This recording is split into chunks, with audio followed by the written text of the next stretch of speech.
Hello friends, welcome to our channel మనసు and తనువు. మన ఛానల్లో రన్ అవుతున్న స్టోరీ ప్రేమ అంటే అనే స్టోరీలో ఎపిసోడ్ నెంబర్ 11లోనికి ఎంటర్ అయిపోబోతున్నాం.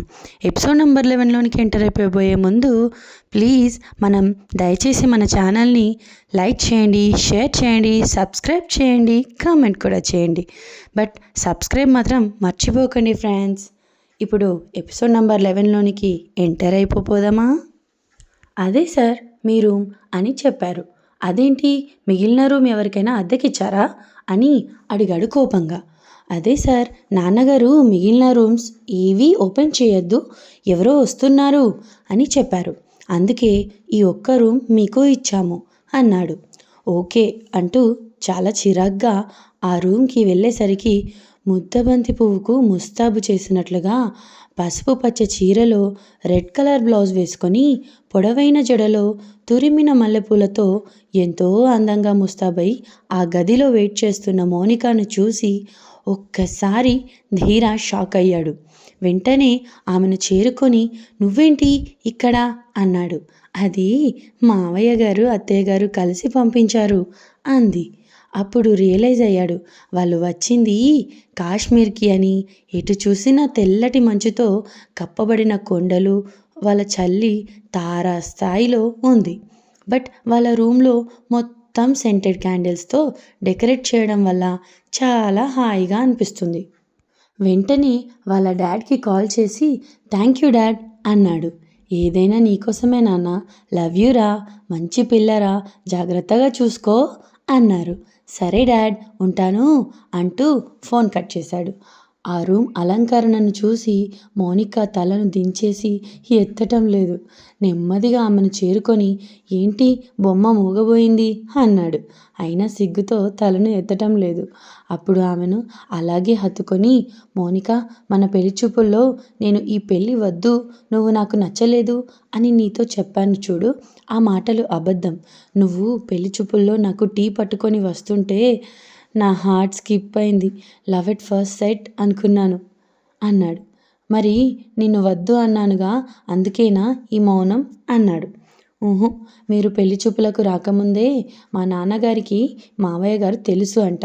ఒకరోజు మామయ్య గారు మా ఊరిలో ఏదో కొత్త వ్యవసాయ అభివృద్ధికి కొన్ని కొత్త మిషన్లు ప్రయోగించటం కోసం మా ఊరు వస్తుంటే మీ కారు ఆగిపోతే డ్రైవర్ ఇంకా పిఏ ఆ చుట్టూ ఉన్న మెకానిక్ షెడ్ దగ్గరకు వెళ్ళినప్పుడు మావయ్య గారు ఒక్కళ్ళే కారులో గుండె నొప్పితో బాధపడటం చూసిన మా నాన్న మా ఊరి డాక్టర్ గారిని తీసుకువెళ్ళి వైద్యం చేయించి మా ఇంటికి తీసుకువచ్చారు. అప్పుడు మావయ్య గారిని వారం రోజులు మా ఇంట్లో పెట్టుకొని అన్నీ చూసుకున్నాం. ఒకరోజు సడన్గా మావయ్య గారు ఊరు వెళ్ళిపోతూ మా తాతగారి దగ్గర మా నాన్నగారి దగ్గర మాట తీసుకున్నారట, ఎట్టి పరిస్థితుల్లోనూ నన్ను మీ ఇంటి కోడలుగా చేయాలి అని. అదే విషయాన్ని మా తాతగారు నాకు చెప్పి నా దగ్గర మాట తీసుకున్నారు. ఎట్టి పరిస్థితుల్లోనూ అబ్బాయిని ఏం చెప్పినా నువ్వు ఈ పెళ్ళికి ఒప్పుకోవాలని, అందుకే ఒప్పుకున్నా అంది. అప్పుడు ఇంకా ఆర్తిగా ఆమె చేతులు పట్టుకొని థ్యాంక్ యూ ఒప్పుకున్నందుకు, లేకపోతే ఈ కొందనపు బొమ్మను మిస్ అయ్యేవాడిని అన్నాడు ధీర. అంతేకాకుండా ఆమెను గట్టిగా హత్తుకొని నన్ను క్షమిస్తావా నిన్ను బాధ పెట్టినందుకు అన్నాడు. వెంటనే అతని పెదవులపై చేయి పెట్టి అయ్యో అలా అనకండి, మా ఊరిలో మా చుట్టాల పెనిమిటి కంటే కూడా మీరు చాలా మంచివారు అంది. అవునా అంటే అవును అన్నట్లుగా తలూపింది. మా లలితక్కకి సుజాతక్కకి పట్నం సంబంధం అని పెళ్ళిళ్ళు చేశారా? కానీ ఎప్పుడు చూడు ఆ కట్నం ఈ కట్నం అంటూ అక్క వాళ్ళు మా ఊర్లోనే ఉంటున్నారు. అంతేకాకుండా ఆ సారే ఈ సారే అంటూ వాళ్ళ తల్లిదండ్రులను జలగల్లాగా పీల్చేస్తున్నాడు. మీరు అలాగా చేయటం లేదు కదా అంది. అవునా, మరి నువ్వు అనుకున్నంత మంచివాడిని కాదు, నాకు కూడా కట్నం కావాలి అన్నాడు. అయ్యో తమ్ముడు చదువు, ఇంకా అమ్మా నాన్న తాతయ్య వాళ్ళందరి ఆరోగ్యం అనుకుంటూ ఉండగా ఓయ్ నిన్నే నాకు కట్నం కావాలి అన్నాడు. పెళ్ళిళ్ళో ఏమీ వద్దు అని చెప్పి ఇప్పుడేంటి అంది నిరాశగా. వాళ్ళు ఇచ్చే కట్నం వద్దు, నువ్వు ఇచ్చే కట్నం కావాలి. నన్ను ఎప్పుడు ఒక్క నిమిషం కూడా వదిలి ఉండకూడదు. నేను ఎప్పుడు నీ దగ్గర ఉన్నా ఇలా ముద్దులతో ముంచెత్తి పెదవులను నాకు ఇచ్చేయాలి అంటూ ఆమె పెదవులు అందుకున్నాడు. అస్సలే బయట ఎముకలు కొరికే చలి. ఆ చలికి చలిగాడు పెదవులు మధువులు కొరుకుతుంటే ఆమె ఇంకా అల్లుకుపోతూ ఉంది.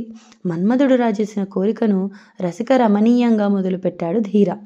ఆమె పెదవుల్లో ఉన్న మధువు ఎంతో దోచుకున్నా తనివి తీరటం లేదు. కొంచెం సేపటికి అతనిని బలంగా గెంటి హమ్మ అంటూ ఊపిరి భారంగా తీసుకుంది. అప్పుడు ఆమె చేతులు గుండెలపైన వేసుకుంటే ఆ చేతుల్లో చేతులు వేసి నెమ్మదిగా చేతులను ముద్దాడి అక్కడి నుండి అందంగా ఊరిస్తున్న మెడవంపుల్లో ముద్దుల వర్షం కురిపిస్తూ ఆమె చెవిలో రోజు ఈ కన్య నాకు కట్నం కావాలి అన్నాడు. అతని మాటలకు మత్తు ఎక్కుతూ ఉంటే ఇంకా గట్టిగా అతన్ని హత్తుకొని అతని ప్రేమకు లొంగిపోతూ ఉంటే ఈ ఇద్దరి వలుపులు వేరు చేసి ఆమెతో పాటు క్విట్లోకి చేరాడు. మౌని, ఏంటిరా నీ బాడీ ఎంత పట్టు సాధించాలి అని చూస్తే అంత పట్టు దొరకదు, మత్తెక్కించి చంపేస్తున్నావే అంటూ ఆమె శరీరం అంతా ముద్దులు కురిపిస్తూ అక్కడితో ఆశ తీరక తీరని ఆశతో ఆమెను కోరికతో కొరుకుతూ ఉంటే అంటూ ఆమె చేసే మూన్స్కి ఇంకా మత్తులోకి జారుకుంటూ ఆమెను అనేక విధాలుగా కొత్తగా గమ్మత్తుగా ఆక్రమించుకొని ఎప్పుడో తెల్లవారుతుండగా వదిలి ఇద్దరు నిద్రలోకి జారుకున్నారు. ఇది ఫ్రెండ్స్ ఈ రోజుటి ఎపిసోడ్. మీకు నచ్చిందని అనుకుంటున్నాను. మరి మన ఛానల్ని కంపల్సరీగా సబ్స్క్రైబ్ చేసుకుంటారని ఆశిస్తున్నాను. మరొక ఎపిసోడ్తో మళ్ళీ కలుద్దాం. Bye friends.